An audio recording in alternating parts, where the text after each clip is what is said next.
मछली शहर लोकसभा क्षेत्र से चुनाव लड़ सकती हैं प्रिया सरोज। बीपी सरोज को टक्कर दे सकती हैं प्रिया सरोज। प्रिया सरोज लोकसभा क्षेत्र में प्रचार प्रसार करने में जुटी।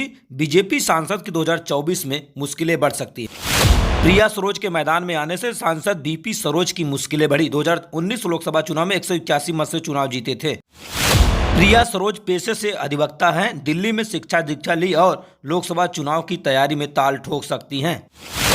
प्रिया सरोज समाजवादी पार्टी से प्रत्याशी बनाई जा सकती हैं। 2024 में लड़ाई दिलचस्प हो जाएगी मछली शहर लोकसभा क्षेत्र में। 2019 लोकसभा चुनाव में भारत में सबसे कम अंतर से चुनाव जीतने वाले बीजेपी सांसद बीपी सरोज की राहें 2024 में आसान नहीं है। जौनपुर जिले के मछली शहर लोकसभा सीट पर 2024 लोकसभा चुनाव की लड़ाई की अंगड़ाई अभी ले ली है।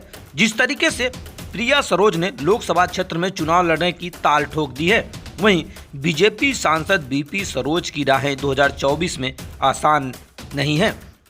जिस तरीके से 2019 लोकसभा चुनाव में भारत में सबसे कम अंतर से चुनाव जीतने वाले 181 मत पाकर चुनाव जीते थे, लेकिन इस बार राहें आसान नहीं हैं। क्योंकि जिस तरीके से आपको बता दें कि एक तरफ जहां प्रिया सरोज समाजवादी पार्टी की तरफ से मैदान में है, वहीं दूसरी तरफ जिस तरीके से बीजेपी सांसद बीपी सरोज भी ताल ठोक सकते हैं। लेकिन सबसे बड़ी बात यह, जिस तरीके से बीपी सरोज 2024 की राहें आसान नहीं मानी जा रही है। 2024 में तमाम मुद्दे होंगे बीपी सरोज को लेकर। जिस तरीके से सड़क, बिजली, पानी और तमाम स्वास्थ्य को लेकर तमाम सवाल खड़े होंगे। लेकिन जिस तरीके से प्रिया सरोज के मछली शहर लोकसभा चुनाव में मैदान में आने के बाद कहीं न कहीं अब समाजवादी पार्टी की भी राहें आसान लग रही है। जिस तरीके से अगर आंकड़े देखे जाएं तो बसपा और समाजवादी पार्टी के गठबंधन के बाद बीजेपी ने इस सीट पर मात्र 181 मत से चुनाव जीतकर जो सांसद बीपी सरोज हैं वह लोकसभा पहुंचे थे।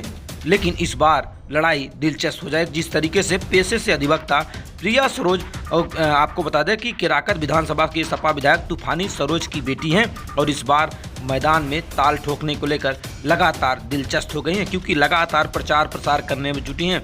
लेकिन एक तरफ बीजेपी के अंदर खाने से बातें ये भी आ रही कि इस बार मछली शहर समेत अन्य सीटों पर टिकट उसी को दिया जाएगा जो बीजेपी के जिताऊ प्रत्याशी के रूप में खड़ा होगा।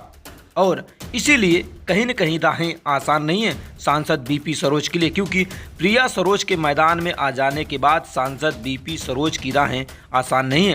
क्योंकि 2019 की बात करें, 2024 की राहें आसान नहीं होगी। एक तरफ जहां समाजवादी पार्टी, कांग्रेस, बसपा तमाम पार्टियां लगातार चुनाव प्रचार में जुटी, वहीं दूसरी तरफ बीजेपी भी अपने चुनाव प्रचार की तैयारी में जुटी हुई है। लेकिन जौनपुर जिले की मछली शहर लोकसभा सीट की इस बार चुनाव कुछ खास हो गई है। जिस तरीके से 2019 में अगर आंकड़े देखा जाए तो 181 मत पाकर बीजेपी सांसद बीपी सरोज लोकसभा के सदन पहुंचे थे। लेकिन इस बार प्रिया सरोज मैदान में आ जाने के बाद कहीं न कहीं लड़ाई दिलचस्प हो गई है। प्रिया सरोज पेशे से अधिवक्ता हैं और लगातार पिछले कई सालों से छात्र जीवन से लगातार राजनीति में सक्रिय हैं और इस बार वह मछली शहर लोकसभा सीट से समाजवादी पार्टी की तरफ से प्रत्याशी भी बनाई जा सकती है, क्योंकि चर्चाएं उत्तर प्रदेश से लेकर जौनपुर के मछली शहर तक जोरों में है, क्योंकि प्रिया सरोज मैदान में आ सकती हैं।